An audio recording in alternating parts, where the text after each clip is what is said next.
South ఇండియాలోనే అతి తక్కువ ధరలకి రత్నాలనందించే ఏకైక సంస్థ 6JVR. దావోస్ పర్యటన ముగించుకుని వచ్చిన ఏపీ సీఎం చంద్రబాబు నాయుడు తక్షణ కర్తవ్యం ఏంటి అనే అంశం పైన ఫోకస్ పెట్టారు. విశాఖపట్నాన్ని ప్రధానంగా ఐటీ, హైటెక్, ముఖ్యంగా డీప్ టెక్నాలజీ కేంద్రంగా మార్చేందుకు కావాల్సినటువంటి చర్యలు తీసుకోవాల్సినటువంటి అంశాలు, అలానే వివిధ సంస్థలతో జరిగినటువంటి చర్చల సారాంశాన్ని బట్టి పలు సంస్థల సీఈఓలు, వ్యవస్థాపకులు ఆంధ్రప్రదేశ్ని సందర్శించబోతున్నారనేటువంటి విషయాన్ని అధికారులతో వివరించారు. అలానే చీఫ్ సెక్రటరీతో సహా ఇతర ముఖ్య అధికారులతో ఆయన డిస్కస్ చేశారు. ఇమ్మీడియట్గా ఆంధ్రప్రదేశ్లో ప్లేస్ అలాట్మెంట్ అంటే వర్క్ని దృష్టిలో పెట్టుకొని, వాళ్ళ అవసరాలను దృష్టిలో పెట్టుకొని ఎక్కడ భూములు కానీ ఆఫీస్ స్పేసెస్ కానీ క్రియేట్ చేయడానికి ఇమ్మీడియట్గా ఇవ్వడానికి ఉన్న అవకాశాలపైన అధ్యయనం జరిపారు. ఈ నేపథ్యంలో విశాఖకి కొన్ని శుభవార్తలు చంద్రబాబు నాయుడు త్వరలో చెప్పబోతున్నట్టుగా తెలుస్తుంది. ముఖ్యంగా గూగుల్కి సంబంధించినటువంటి సెంటర్ విశాఖలో ఏర్పాటు చేయడానికి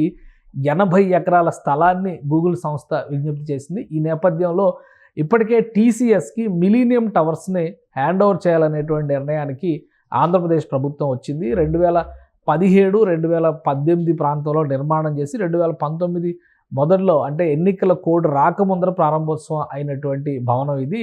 11 అంతస్తులో నిర్మించారు ఈ మిలీనియం టవర్స్ని. అలానే మిలీనియం టవర్స్కి సంబంధించినటువంటి దృశ్యాలు ఇప్పటికి కూడా కనిపిస్తూ ఉంటాయి. అప్పుడు ప్రతిష్టాత్మకమైనటువంటి సంస్థలకు ఇది ఒక కేంద్ర స్థానంగా ఉండాలనేటువంటి ఆలోచనని ఆంధ్రప్రదేశ్ ప్రభుత్వం చేసింది. ఈ క్రమంలోనే చంద్రబాబు నాయుడు ఇనాగ్రేట్ చేశారు. లోకేష్ ట్వీట్ కూడా చేశారు. చంద్రబాబు నాయుడు ఆ ఇనాగ్రేషన్ ఫొటోస్ని కూడా అందరితో పంచుకున్నటువంటి పరిస్థితి ఆ రోజు ఉంది. కానీ తర్వాత ప్రభుత్వం మారటం 2019 తర్వాత జగన్మోహన్ రెడ్డి ప్రభుత్వ ప్రాధాన్యాలు మారిపోయిన నేపథ్యంలో అక్కడ ఉన్నటువంటి ఐటీ సంస్థలు, అప్పటికే 3-4 సంస్థలు అక్కడ కార్యకలాపాలు ప్రారంభించినా అవి కూడా పూర్తిగా ఖాళీ చేయాల్సినటువంటి పరిస్థితి ఏర్పడింది. ఈ నేపథ్యంలో ఇప్పుడు మిలీనియం టవర్స్ని పూర్తిగా టాటా కన్సల్టెన్సీకి కేటాయిస్తే 11 అంతస్తుల భవనం ఇది. పార్కింగ్తో సహా office space, plug and play తరహాలో రెడీ టు ఆక్యుపై ఉన్నటువంటి భవనం. ఇది టీసీఎస్కి ఇచ్చేస్తున్నటువంటి నేపథ్యంలో గూగుల్ చేసినటువంటి విజ్ఞప్తి, అలానే పలు సంస్థలతో జరిగినటువంటి సంప్రదింపుల నేపథ్యంలో విశాఖ శివారుల్లో 500 ఎకరాల్లో హైటెక్ జోన్ని ఏర్పాటు చేయాలనేటువంటి ఆలోచన చంద్రబాబు నాయుడు చేస్తున్నారు. ఈ క్రమంలోనే అధికారులతో ఆయన కీలక భేటీలు నిర్వహించారు. ఈ 500 ఎకరాల భూమిలోనే గూగుల్ సంస్థకి 80 ఎకరాలు కేటాయించేటువంటి అవకాశం ఉంది. అంటే సువిశాలమైనటువంటి ప్రాంగణం, అది కూడా తీర ప్రాంతంలో వచ్చేటువంటి ప్రదేశం కాబట్టి గూగుల్ సంస్థకి ఇది సూటబుల్ లొకేషన్ అవుతుందనేటువంటి ఆలోచన రాష్ట్ర ప్రభుత్వం చేస్తుంది. విశాఖ నగర శివారుల్లో ఇప్పటికే ఉన్నటువంటి నిర్మాణంలో ఉన్నటువంటి భవనాలపైన కూడా దృష్టి పెట్టింది. అలాంటి ఒక భవనమే ఇప్పుడు షిప్ షేప్డ్ బిల్డింగ్ అని చెబుతున్నటువంటి భవనం రెడీ అవుతుంది. అతి త్వరలోనే ఇక్కడ ఆక్యుపెన్సీకి రాబోతుంది. ఎందుకంటే 11 అంతస్తుల్లో నిర్మిస్తున్నటువంటి ఈ భవనంలో కనీసం ముఖ్యమైనటువంటి సంస్థలకి ఆఫీస్ స్పేస్ ప్రొవైడ్ చేయడానికి కావాల్సినటువంటి ఎమ్యూనిటీస్ని ఎన్ని రోజుల్లో పూర్తి చేయగలరనేటువంటి అంశం పైన ఏపీ సీఎం ఫోకస్ పెట్టారు. ఈ నేపథ్యంలో ఫిబ్రవరిలో ఈ భవనాన్ని ప్రారంభించేందుకు తీసుకోవాల్సినటువంటి చర్యలపైన విఎంఆర్డీఏ అంటే విశాఖ మెట్రో రీజియన్ డెవలప్మెంట్ అథారిటీకి ఆదేశాలు ఇప్పటికే జారీ చేశారు.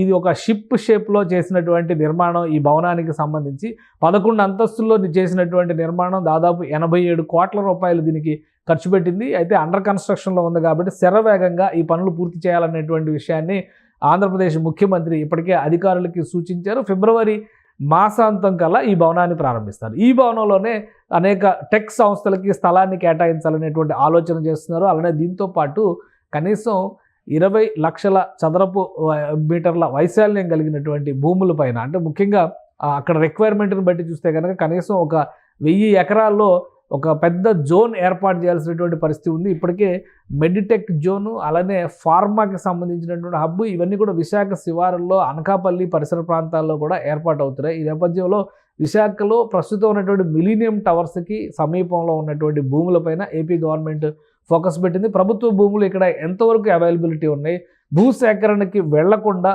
అక్కడ హైటెక్ సిటీ లాంటి ఒక నగరాన్ని ఏర్పాటు చేయాలంటే తీసుకోవాల్సినటువంటి చర్యలపైన ఆయన అధికారులతో చర్చలు జరిపారు. అలానే దావోస్ టూర్కి సంబంధించినటువంటి విశేషాలను కూడా మీడియాతో పంచుకున్నారు. సో అతి త్వరలో ఫిబ్రవరిలో కనుక ఈ షిప్ షేప్డ్ బిల్డింగ్ని ప్రారంభిస్తే ఆంధ్రప్రదేశ్ ప్రభుత్వం మిగతా సంస్థలకు కావాల్సినటువంటి అవసరాలు, ఆయా సంస్థలు చేసేటువంటి కార్యకలాపాలు, ప్రధానంగా రెన్యూవబుల్ ఎనర్జీ పైన ఏపీ గవర్నమెంట్ ఫోకస్ పెట్టింది. 10 లక్షల కోట్ల పెట్టుబడుల సాధనే లక్ష్యంగా ఉంది. కాబట్టి రెన్యూవబుల్ ఎనర్జీకి సంబంధించి రాష్ట్రంలోని వివిధ ప్రాంతాల సందర్శన తర్వాత ఆయా సంస్థలు తీసుకునేటువంటి నిర్ణయానికి అనుగుణంగా భూముల కేటాయింపులు జరుగుతాయి. అయితే వైజాగ్ను మాత్రం ప్రస్తుతం హైదరాబాద్ని ఎలా అయితే హైటెక్ సిటీగా చూస్తున్నారో అదే తరహాలో టెక్ సిటీగా వైజాగ్ని నిలబెట్టడానికి తీసుకోవాల్సినటువంటి ప్రణాళిక పైన కసరత్తు చేయాల్సిందిగా అధికారులను ఆదేశించారు. విశాఖలో 500 ఎకరాల సువిశాలమైనటువంటి ప్రాంతంలో ఒక టెక్ సిటీ నిర్మాణం జరగబోతుంది. ఇంకా దానికి పేరు, ఇతర వివరాలు ఇవన్నీ కూడా అతి త్వరలోనే గవర్నమెంట్ ఫైనల్ చేయబోతుంది. దావోస్లో జరిగినటువంటి చర్చలు, దాని ఫలితాల సారాంశం ఆధారంగా రాబోయేటువంటి వివిధ సంస్థలకు సంబంధించిన ప్రతినిధులు సందర్శించిన తర్వాత 500 ఎకరాల వరకు ముందుగా భూముల్ని కేటాయించి ఈ టెక్ జోన్ని ఏర్పాటు చేసేందుకు చర్యలు తీసుకోవాల్సిందిగా చంద్రబాబు నాయుడు ఆదేశించారు. ఫిబ్రవరి మాసాంతానికి షిప్ షేప్డ్ బిల్డింగ్ ప్రారంభిస్తారు. మిలీనియం టవర్స్లో కూడా ఫిబ్రవరి నెలలోనే టీసీఎస్ సంస్థ, టాటా కన్సల్టెన్సీ సర్వీసెస్ సంస్థ కార్యకలాపాలను ప్రారంభించేందుకు అవకాశాలు ఉన్నాయి. ఎందుకంటే టీసీఎస్తో పాటు మరికొన్ని సంస్థలు చేసినటువంటి విజ్ఞప్తులకు అనుగుణంగా జనవరి మొదటి వారంలోనే ఆంధ్రప్రదేశ్ ప్రభుత్వం ల్యాండ్ అలాట్మెంట్లకు సంబంధించినటువంటి జీవోల్ని క్యాబినెట్ అప్రూవల్తో రిలీజ్ చేసింది. కాబట్టి ఫిబ్రవరి మాసాంతానికి మార్చి లోపు వివిధ సంస్థలు, టెక్నాలజీ సంస్థలు, ముఖ్యంగా గతంలో వెళ్ళిపోయినటువంటి కేప్ జెమినీ లాంటి సంస్థలను కూడా మళ్ళీ తీసుకురావాలనేటువంటి ప్రయత్నాలు చేస్తున్నట్టుగా తెలుస్తోంది. ఈ క్రమంలోనే వివిధ సంస్థలతో చర్చలు, సంప్రదింపుల తర్వాత విశాఖ తీరంలో ఒక హైటెక్ జోన్ ఆవిర్భవించబోతుంది. ఇది వైజాగ్ ప్రజలకి ఏపీ ప్రభుత్వం చెబుతున్నటువంటి తీపి కబురు. ప్రధానంగా ఉద్యోగ కల్పన విషయంలో కూడా వైజాగ్ అనగానే కాస్మోపాలిటన్ సిటీ అనేటువంటి ఒక ఇమేజ్ ఉంది. ఆ ఇమేజ్కి తగ్గట్టుగా వైట్ కాలర్, బ్లూ కాలర్ జాబ్స్ని విరివిగా సృష్టించడానికి వైజాగ్ తీర ప్రాంతాన్ని ప్రధాన వనరుగా ఉపయోగించుకోవాలని ఏపీ ప్రభుత్వం భావిస్తుంది. ఇందులో భాగంగానే టెక్నాలజీ జోన్ ఏర్పాటు చేసిన తర్వాత వైజాగ్ రూపురేఖలు మారతాయని ఏపీ ప్రభుత్వం ధీమాగా ఉంది. సుమన్ టీవీలో మీ పర్సనల్ అండ్ బిజినెస్ ప్రమోషన్స్ కోసం కింది నెంబర్కి కాంటాక్ట్ చేయండి.